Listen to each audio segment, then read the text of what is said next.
धृतराष्ट्र उवाच धर्मक्षेत्रे कुरुक्षेत्रे समवेतायुयोत्सवः मामकाः पाण्डवाश्चैव किम अकुर्वत संजय।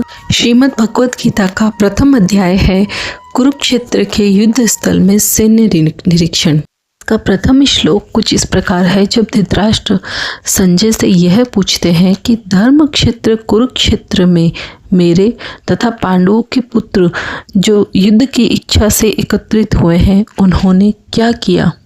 यहाँ महाराज धृतराष्ट्र ने कुरुक्षेत्र को धर्म क्षेत्र कहकर संबोधित किया है, जिसका उल्लेख वेदों में स्वर्ग निवासियों के लिए भी तीर्थ स्थल के रूप में हुआ है।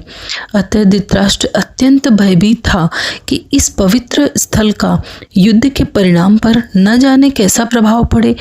उसे भली भांति ज्ञात था कि इसका प्रभाव अर्जुन तथा पांडु के अन्य पुत्रों पर अत्यंत अनुकूल पड़ेगा, क्योंकि स्वभाव से वे सभी पुण्यात्मा थे। वो यह भी नहीं चाहते थे कि धर्म क्षेत्र भूमि के प्रभाव से उसके पुत्र धर्म संगत होकर पांडवों के साथ समझौता कर ले, क्योंकि वह अपना राष्ट्र पांडवों को नहीं देना चाहता था। वह आधे अधूरे राज्य पर शासन नहीं करना चाहता। उसे अपने पुत्रों की विजय की भी संभावना में अत्यधिक संशय था।